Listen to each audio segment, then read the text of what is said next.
This episode of the Sports Box is brought to you by Mic'd Up Entertainment and DJ Mike Velarde. For all of your event planning needs, make sure you contact Mike at 609-864-5925 and tell him that you saw him on the Sports Box. And on the air. Good evening, everyone, and welcome to the show that, man, you just can't get enough of. This is the Sports Box, where the only opinion that matters, back up, is right here. I am Mike Aletta, a.k.a. Ham Mike, along with my partner, Brian, the Ranger Tar. Brian, how are you today? It's a little hot in New Jersey. Yeah, it's a little but bit. I mean, a good thing you have a backup hat. I was concerned. I'm always ready. I was concerned. I'm always ready. And today, there's a guy down the end you got to know. He is our Philadelphia Eagles affiliate. And we have him in studio to talk about your Philadelphia Eagles, Anthony Marella. Anthony. What's going on, guys? Not a mooch. Well, glad you're here to set us straight about the Eagles. I'm ready. Yeah. So, Brian, stat me. Let's just talk about the Eagles. Philadelphia Eagles. So they went 7-9 last year, finished 4th in a surprisingly good NFC East last year. Did not qualify for the playoffs. Offensively, they were 24th through the air, 11th on the ground, averaging 22nd if you look at everything there. Carson Wentz's rookie season, 3,782 yards, 16 touchdowns, 14 interceptions. Ryan Matthews led the team with rushing, 661 yards and 8 touchdowns. Leading receiver was Zach Ertz, tight end. 78 catches, 816, and 4 touchdowns. They were probably better defensively than you think they were. 13th against the pass, 15th against the run. They're actually top 10 in total takeaways with 26. And they took Derek Barnett out of Tennessee, a defensive end, with the 14th overall pick. So, and you take a look at last year, they started out really hot. 3-0, they were the talk of the league, and then they found a way to drop 9 of 11, and they finished 7-9. What do you look back at last season, what do you take from it that makes you feel good going into this year? You know, it was surprising, just to touch on this, that you mentioned that 3-0 start. Typically a team with a rookie head coach and a lot of young players kind of trying to mesh together in a new system, that usually takes more time, and they started out of the gate hot that way and then kind of fizzled out down the stretch, to say the least. The thing that I like heading into this year is just basically more experience. In the system for the younger players, Carson Wentz is going to be so much better this year. Had to put in a lot of work with some quarterback gurus in the offseason, so I'm really expecting him to take that next step with new weapons and hopefully just a new foundation on offense. That's got to be the thing that excites most Eagles fans for next year. You bring up the Carson Wentz thing. I'll go back to the schedule. The first thing is I think they went 3-0 out of the gate, not because of any reason, but first there were some bad teams they played, and they should have gone 3-0. Which Steelers? Right, the Steelers, exactly. The Steelers, they caught it a good time, played well against them, and they beat them. But they also played the Bears and they played the Browns. So, right. In any sense, 3-0 is 3-0. It doesn't anyway slice it. The thing with Carson Wentz, I think, is that people have to look at is every quarterback, and I mean every quarterback. That's why they say it's a sophomore slump. Takes a step back. Now, will it be a big step back or will it be a minor setback? I think with Carson Wentz, it won't be that big of a setback, you don't hope. Only because last year he threw 600 attempts. This year they got him some help at wide receiver, which is going to make him throw the ball a little bit more. AKA they brought in LeGarrette Blount to help him out. So with that balanced attack, I don't think Carson Wentz is going to have that big of a step back. But when you say he's going to get a lot better, just elaborate a little more for how many think he's going to get a lot more better. I don't think if he gets worse this year, I think we're all going to be kind of holding our breath. Well, that's your worst nightmare. Right, because he didn't have he played well in stretches and in spurts, but correct. Long story, over the course of the year, didn't play as well as I think many had hoped. So if he takes a step back, we're all going to kind of be like, do we really have our franchise quarterback here?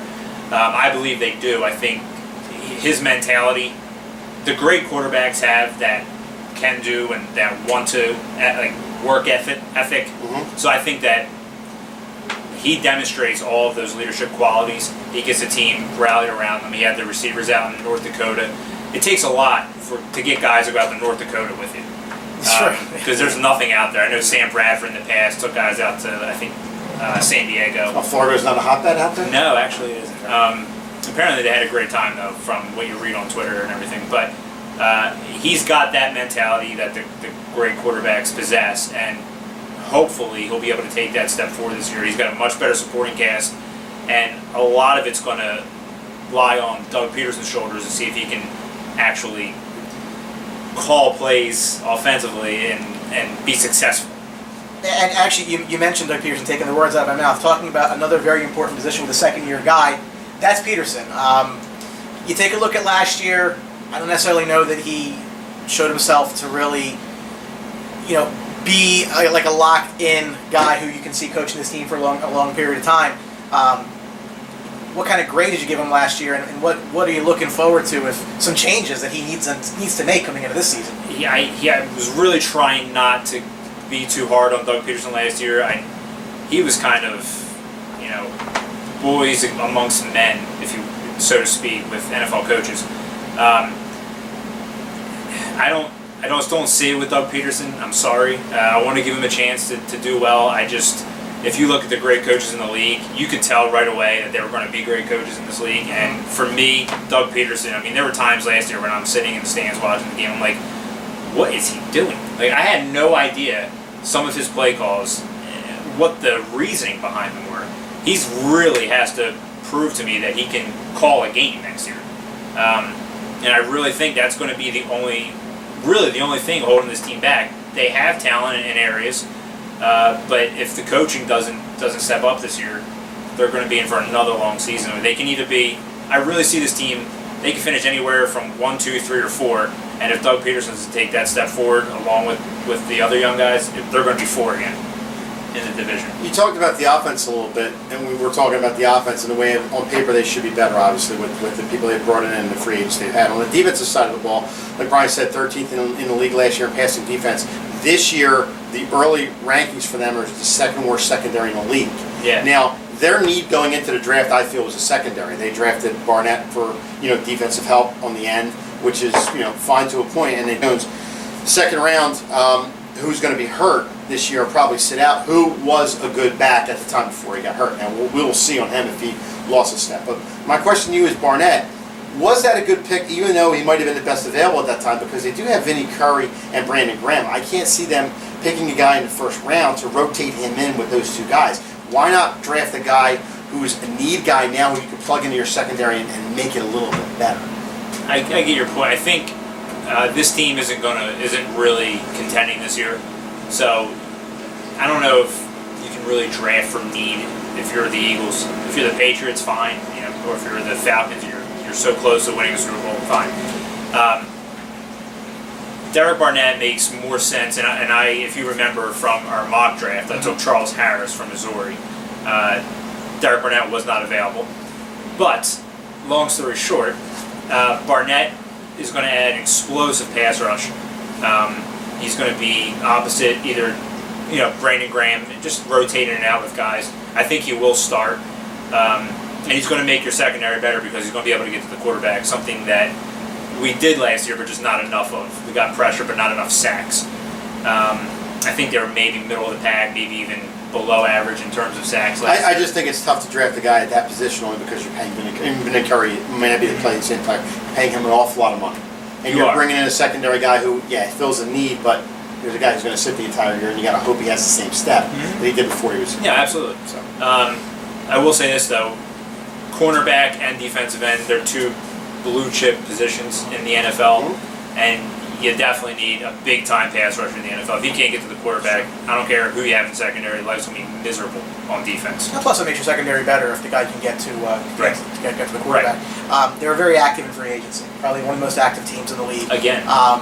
And they went heavy wide receiver. To give a Philadelphia analogy, it always seems to be goaltending with the Flyers. It's wide receivers with the Eagles going back years and years. Hey, we're talking about Philadelphia. So they went in. They brought in Alshon Jeffery, arguably the best free agent receiver that was on the market. They added Torrey Smith.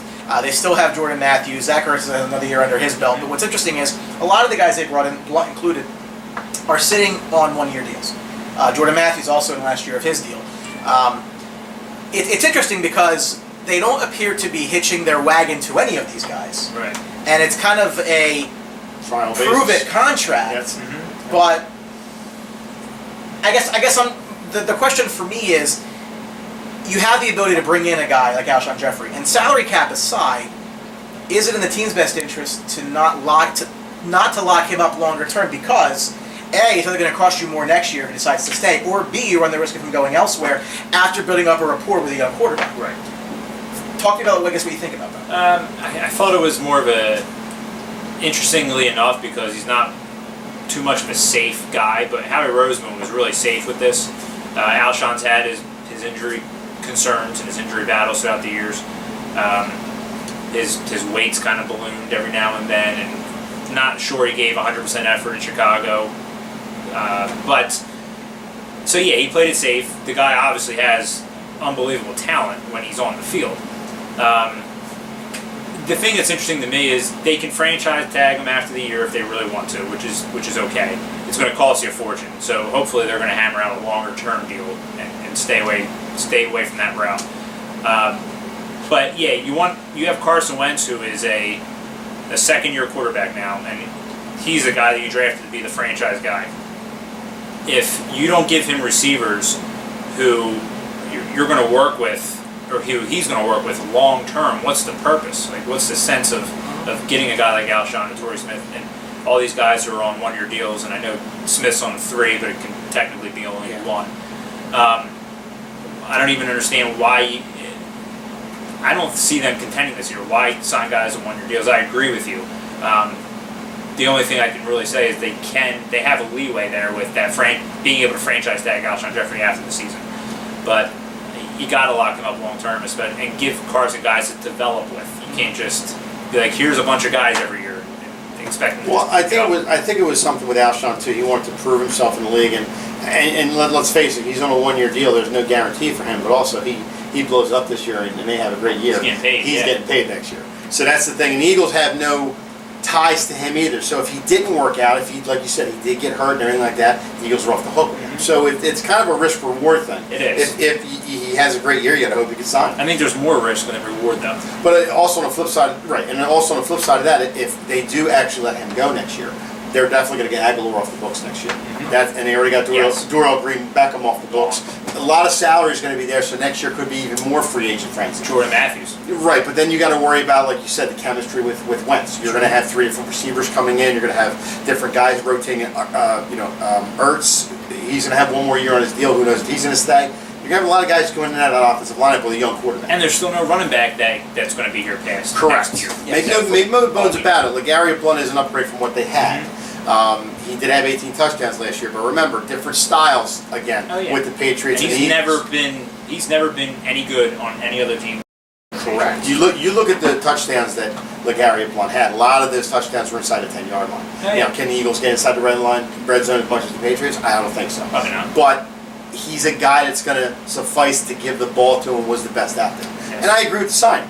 I know me and Brian go back and forth. He doesn't see the good sign. I see it because they needed to give Carson Wentz help back there. They couldn't just let him have good wide receivers and absolutely no running back. And Sproles, you can't get the ball to 20 times a game. Well, before we touch on the schedule, I'll agree with your point that it's kind of like Alshon Jeffery, but what a running back is. This is not a guy who's going to grow with Carson Wentz. Right. And that was my main He gripe. could. Not that he's a bad, 30-some-odd years old. Down the road. Yeah, to me, I'd rather play an undrafted free agent at that spot to see what I have in somebody before I put that time into a guy who's not going to be here next year, frankly. But the schedule is a little different for the Eagles this year. They don't have any cupcakes to start the year. They actually have one of the tougher schedules in the league. There's no Browns and Bears to start the year. They have they got 4 or 6 on the road to start. On the road for the first 2 weeks at the Skins and at the Chiefs. They have a stretch here when they come back from their bye week with 4 out of 5 on the road, going to Dallas, going to Seattle, going cross country, which is never easy to go play the Rams. The overnight game, Seattle and the Raiders, they stay out, or the Rams are going to stay out there for this. Yeah, I keep hearing a lot of Eagles fans telling me 9-7, 10-6. I have to tell you, based on their allotment of games, I'm not seeing that. So I guess convince me otherwise if you can. I can't. I see. Absolute best being 9-7, unless there's always going to be teams on the schedule that you thought were going to be better. Sure. And there's always going to be teams on the schedule that you thought were going to be worse, and they're actually better. So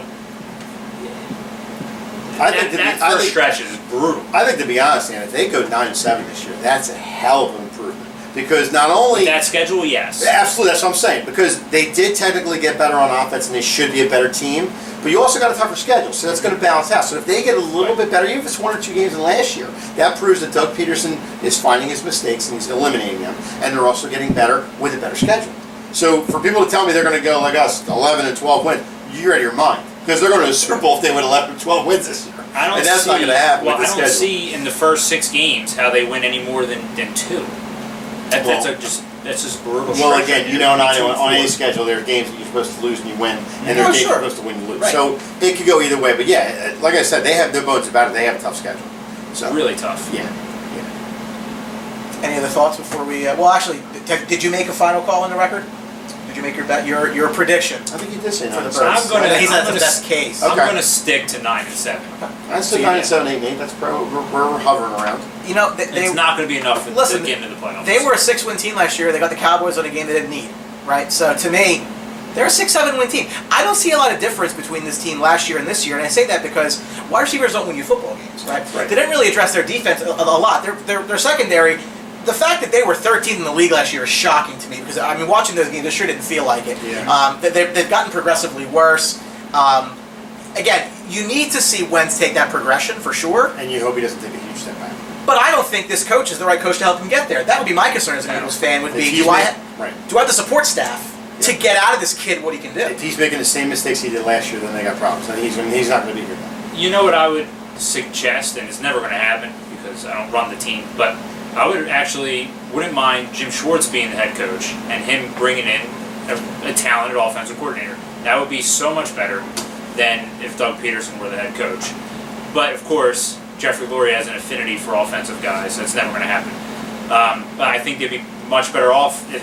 Doug Pederson would be better off just giving his coaching staff more control of the situations, letting Frank Reich call the plays offensively, maybe even letting Jim Schwartz have some of the in-game management control.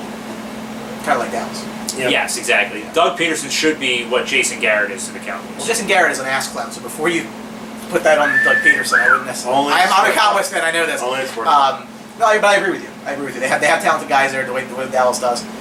We'll see. I think we can all agree that the Eagles did get it better, but with that schedule this year, it's kind of a twofold. They got better, but it's going to even it out. But Brian's remark, how much better? We will see. Minimal. We will see. Again, I think the biggest focal point this year of the Eagles is like you said at the beginning, Carson Wentz. He's going to take a step back. You just got to hope it's not a huge step back. If it's just an air step back, that's fine. They can deal with it. They'll overcome it. He'll move forward. But if it's a big step back, and he's running for his life, or there's injuries, then they're going to have problems. He's obviously talented, but I don't believe this is the coaching staff that's going to groom him to be an upper echelon quarterback in the league. Which is why he went out in the offseason and got help. Correct. Correct. We will see. It should be very interesting. Well, we always thank Anthony Marella for stopping by. Anthony, do what I can. It's always a pleasure. And you were on time today. Well, not really. Anyway, thank you for watching. We really appreciate it. So keep us in mind. You can always get us on social media. This is one of many NFL team previews that we're doing this season, so make sure you got us on Twitter and Facebook at Sportsbox Show, and please subscribe to our YouTube channel so that when these are going up, you're the first person to know about them. And watch that little box that comes over Anthony's head. It'll shield him a little bit, so make sure you subscribe. And remember, at the Sportsbox, well, I should say thank you, Philadelphia Eagles review. Thank you very much. Appreciate it. We're pretty nice to you as being perceived Eagle haters, right? Perceived. We just tell it like it is. Right. Anyway, thank you for watching, and remember, at the Sports Box, the only opinion that matters is absolutely right here. Thanks for watching. See you. 1, 2, 3. Don't forget to subscribe.